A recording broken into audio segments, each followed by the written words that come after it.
Morning. I'd like to observe a moment of silence for the 3 Marines that we lost this week and the contractor at Bagram Airfield in Afghanistan. Our thoughts and prayers are with the families in this time of loss. So if you'll indulge me, I'd like us to take a moment of silence. Thank you.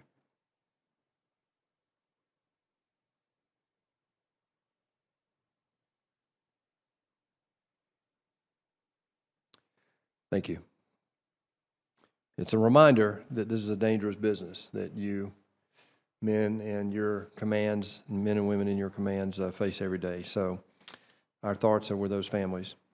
The Senate Armed Services Subcommittee on Seapower convenes this morning to examine Navy and Marine Corps aviation programs and Marine ground programs in review of the defense authorization request for fiscal year 2020 and the future year's defense program.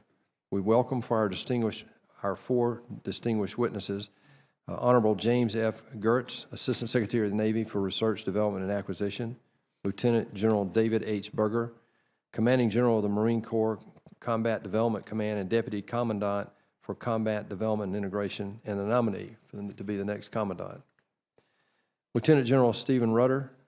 We won't talk about call signs for these next 2 witnesses this morning, but Deputy Commandant of the Marine Corps for Aviation, and Rear Admiral Scott Kahn, Director of Air Warfare for the Office of Chief of Naval Operations. Thank you for being here this morning, gentlemen.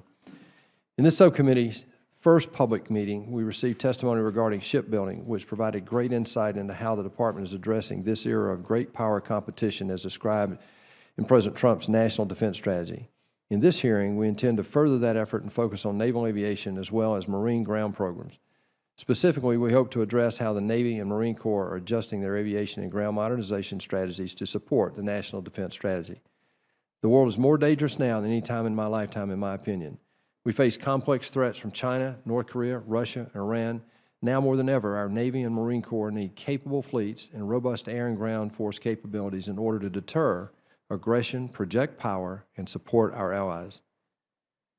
Not since the end of the Cold War has air power been forced to operate in a contested environment, both to project power and to provide fleet defense. The ability to operate in a complex threat environment requires the Navy to develop and field cutting-edge capability while modernizing current weapons systems and maintaining an extremely high level of training and readiness.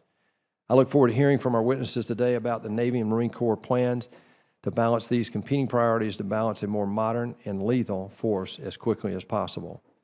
Additionally, I'd like to review a number of other aviation-related topics, including the future carrier air wing and the balance of 4th and 5th generation aircraft, as well as manned/unmanned teaming with UAV. Depot maintenance, capability, and performance to ensure our weapons systems are ready for the high-end fight. Next, F-35 integration into the fleet and its performance both deployed and in training. Next, psychological episodes in Navy and Marine Corps aircraft. Physiological episodes in Navy and Marine Corps aircraft, actions underway to solve underlying issues. The threats posed by our adversaries equally apply to the Marine Corps ground elements. The ground combat element and logistics combat element, 2 critical parts of the Marine Air Command Task Force, must also modernize to meet these new threats while maintaining a high level of readiness.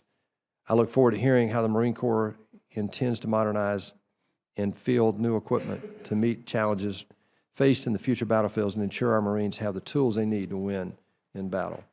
This subcommittee will continue to work with the Navy and Marine Corps to build aviation and ground capabilities ready to defend our national interest while demanding the best use of every taxpayer dollar. I look forward to our witnesses' testimony. I now recognize Ranking Member Senator Hirono.